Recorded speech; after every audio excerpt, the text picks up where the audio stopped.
Bienvenidos a este nuevo día. Hoy vamos a leer el capítulo 21 del libro de los Hechos, que marca el final del viaje misionero de Pablo, y vemos que se va a encontrar en Jerusalén con Santiago.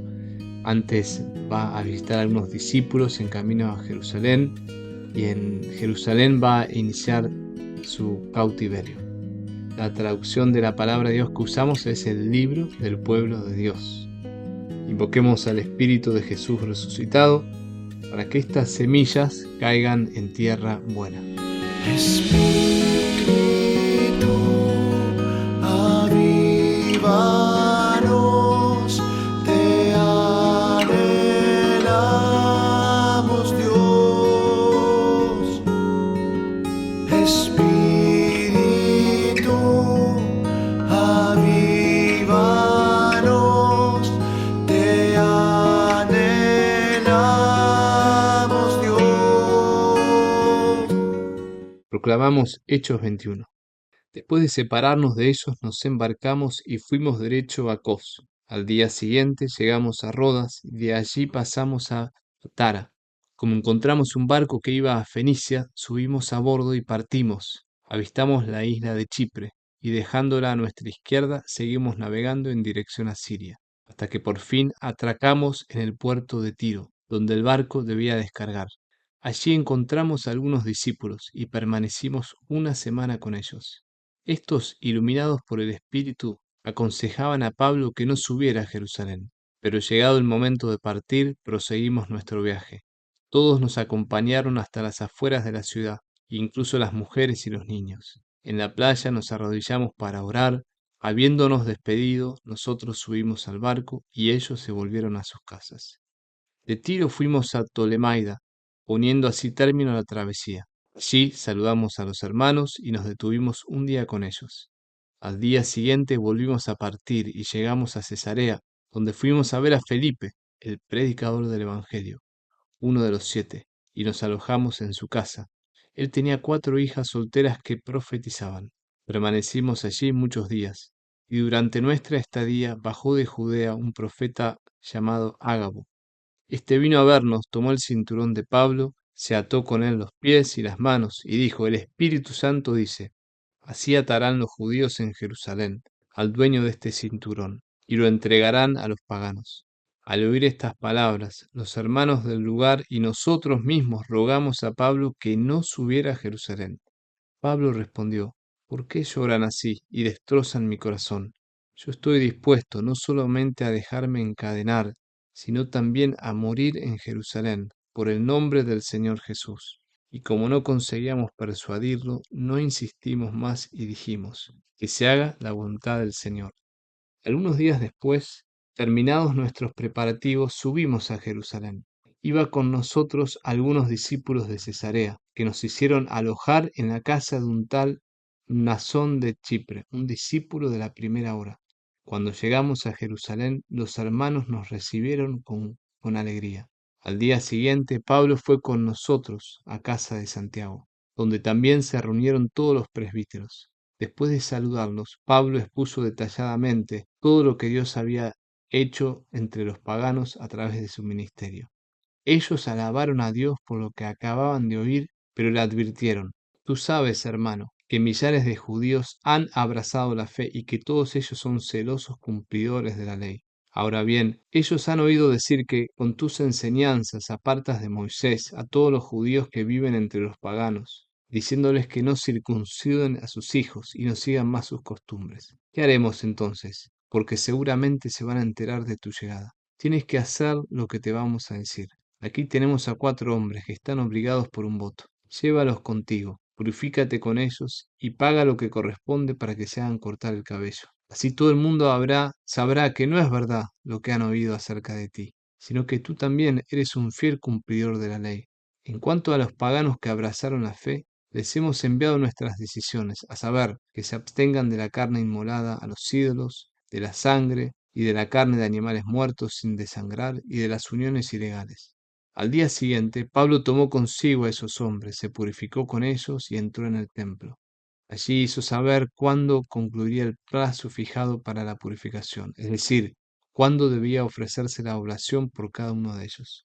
Casi al final de los 7 días, cuando los judíos venidos de Asia vieron a Pablo en el templo, amotinaron a la multitud y se apoderaron de él, gritando: Socorro, israelitas, este es el hombre que predica a todos y en todas partes, contra nuestro pueblo, contra la ley y contra este templo, y ahora ha llegado a introducir en él a los paganos, profanando este lugar santo. Decían esto porque antes se habían visto con él en la ciudad a Trófimo de Efeso y creían que Pablo lo había introducido en el templo. La ciudad entera se alborotó y de todas partes acudió el pueblo. Se apoderaron de Pablo, lo sacaron fuera del templo y cerraron inmediatamente las puertas. Ya iban a matarlo cuando llegó al tribuno de la corte la noticia de que toda Jerusalén estaba convulsionada. Enseguida el tribuno, con unos soldados y centuriones, se precipitó sobre los manifestantes. Al ver al tribuno y a los soldados dejaron de golpear a Pablo. El tribuno se acercó, tomó a Pablo y mandó que lo ataran con 2 cadenas. Después preguntó quién era y qué había hecho. Todos gritaban al mismo tiempo y a causa de la confusión no pudo sacar nada en limpio. Por eso hizo conducir a Pablo a la fortaleza. Al llegar a la escalinata, los soldados tuvieron que alzarlo debido a la violencia de la multitud, porque el pueblo en masa lo seguía gritando: ¡que lo maten! Cuando lo iban a introducir en la fortaleza, Pablo dijo al tribuno: ¿puedo decirte una palabra? ¿Tú sabes griego?, le preguntó el tribuno. Entonces, ¿no eres el egipcio que hace unos días provocó un motín y llevó al desierto a 4000 terroristas? Yo soy judío, dijo Pablo, originario de Tarso, ciudadano de una importante ciudad de Cilicia. Te ruego que me permitas hablar al pueblo. El tribuno se lo permitió y Pablo, de pie sobre la escalinata, hizo una señal al pueblo con la mano. Se produjo un gran silencio y Pablo comenzó a hablarles en hebreo. Palabra de Dios. Te alabamos, Señor. Muy bien, leemos hoy Hechos 21 y es la conclusión del tercer viaje misionero de Pablo. Luego de 20 años de evangelización, Pablo termina en Jerusalén y se encamina hoy hacia su martirio. Es lo que se llama el cautiverio de Pablo. Va a estar preso por varios años Pablo hasta que pueda llegar a Roma y ahí va a terminar también en prisión y después va a morir decapitado en manos del emperador. Y vamos a ver que este camino hacia su muerte se parece a la muerte de Jesús o al camino de Jesús hacia el Calvario. Lucas quiere mostrar que los apóstoles, en este caso Pablo, reeditan la vida de Jesús por medio de la acción del Espíritu Santo. Pablo vivió como Jesús, predicó como Jesús, hizo milagros como Jesús y va a morir como Jesús. O Jesús también, por medio de la acción del Espíritu, en cierto sentido, está padeciendo en Pablo. Entonces, ¿qué vemos en este capítulo 21 de Hechos? En primer lugar, vemos la guía del Espíritu Santo, una vez más. Vemos que Pablo va desde Mileto, que es el sur de Asia Menor, donde había estado con los presbíteros de Éfeso, el discurso que leímos en el capítulo 20. Toman un barco, pasa por la isla de Chipre, desembarca en Tiro, ahí permanece una semana y lo reciben los discípulos. Estos discípulos, iluminados por el Espíritu Santo, aconsejan a Pablo que no vaya a Jerusalén. Si recuerdan, Pablo ya había dicho que él estaba encadenado por el Espíritu y el Espíritu le había advertido que en Jerusalén le aguardaban tribulaciones, o sea que el Espíritu guía a Pablo y el Espíritu guía a los discípulos. Es el Espíritu el que guía la misión de la iglesia. Ahora te puedes preguntar, el Espíritu le dice a Pablo que iba a ir a Jerusalén y sufrir, pero estos discípulos, iluminados por el Espíritu, le aconsejan que no vaya. Parecería que se contradice el Espíritu. Pero lo que está diciendo es que estos discípulos confirman lo que Pablo suponía, que en Jerusalén él iba a sufrir. Muy bien. Después vemos que Pablo sigue viajando y los discípulos lo reciben de vuelta en la playa, oran por él y vemos este gran amor por Pablo y el gran amor de la iglesia por sus pastores. Vamos a ver, es un ejemplo de la hospitalidad misionera. Lo segundo que vemos es que Pablo sigue descendiendo antes de llegar a Jerusalén y llega hasta Cesarea. y se encuentra con Felipe. Felipe era uno de los 7 diáconos y es el que había bautizado al etíope, no sé si se acuerdan. Lo llaman el predicador del Evangelio. Tiene el carisma de la evangelización. Felipe, el predicador del Evangelio. Es uno de los carismas de la evangelización. En Efesios 4:11 se nombran distintos carismas. Uno de ellos es el don de evangelizar. Qué gran don que uno puede tener, ¿no? De que por medio de tu vida muchos se acerquen a Jesús. Este predicador del Evangelio, Felipe, tenía 4 hijas que tenían otro don, otro carisma. Tenían el don de la profecía. En 1 Corintios 14:1, Pablo dice que el don de la profecía es el don más importante. De todos los dones, el don de la profecía es el más importante. Y justamente acá se encuentra con otro profeta que se llama Ágabo, que ya había aparecido en Hechos 11 y había predicto esta hambruna que se iba a dar en el futuro. Entonces acá Ágabo, este profeta, toma el cinturón de Pablo y le dice que va a sufrir, le predice su sufrimiento. Todos comienzan a llorar porque Pablo se va a ir a Jerusalén y saben que le va a ir mal ahí. Y él les dice, no me rompan el corazón.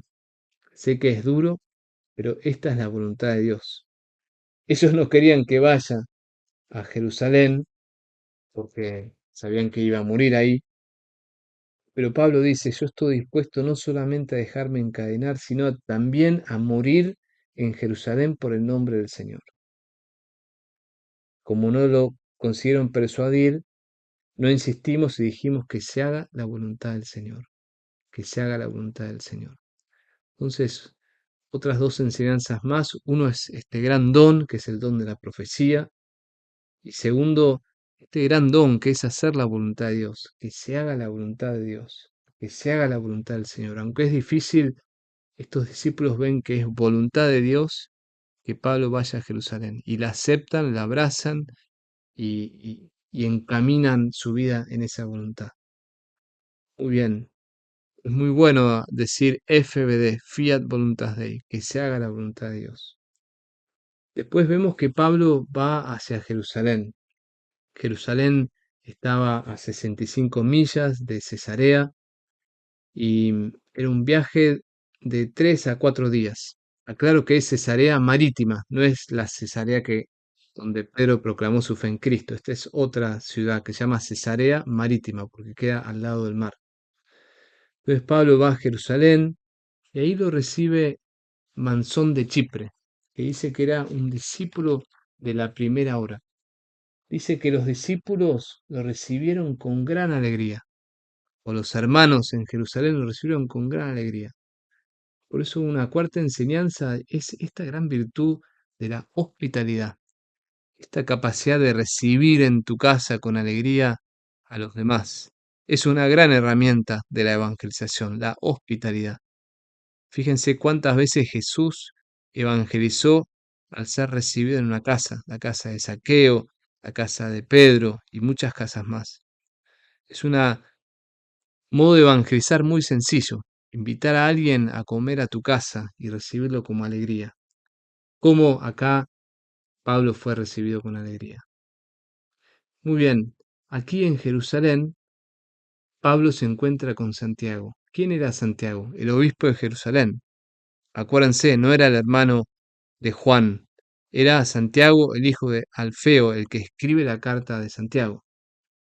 Y Santiago le dice, mira, hay muchos judíos que te buscan porque te están acusando de que estás llevándote a los judíos al cristianismo y te quieren matar.